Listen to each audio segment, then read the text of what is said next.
Welcome to this training match between AI Advanced and AI Intermediate. We open with the King's Gambit.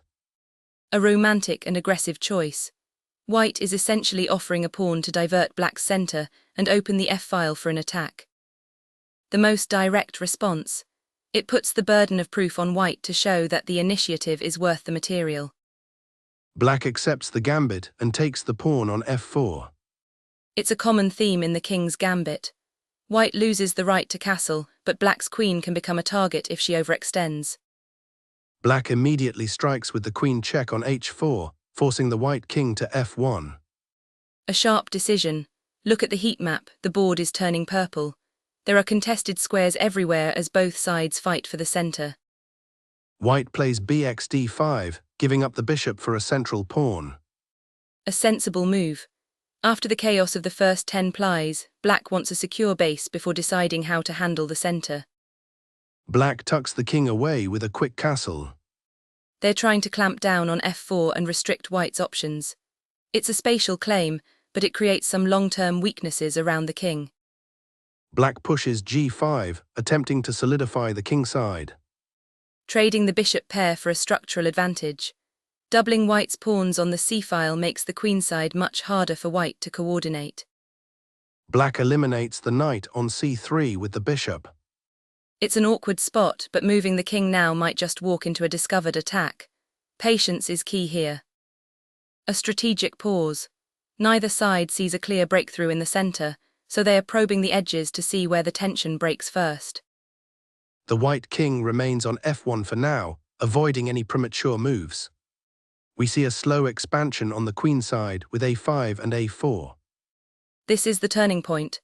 The heat map is shifting heavily toward red. White has successfully neutralized black's main attacking piece. White forces a queen exchange on g3. A tactical trade, but look at the board.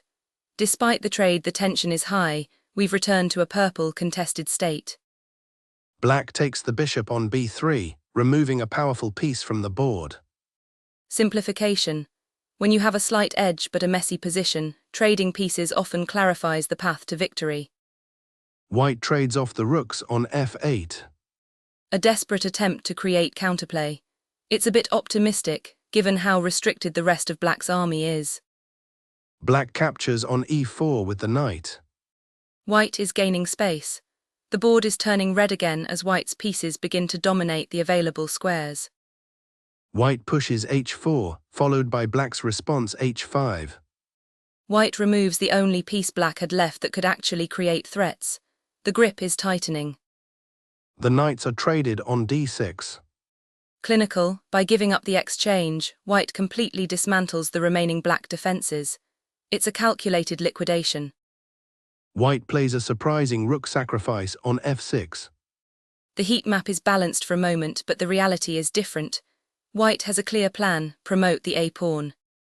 The game enters a simplified endgame. White captures the pawn on a5. It's a slow-motion race. Black's king is scrambling, but the geometry of the board is simply against him. The a-pawn begins its journey, steadily claiming ground on the queen side. It's essentially a coronation. Black's king is too far away to stop the promotion. White's a-pawn is marching forward, reaching a7.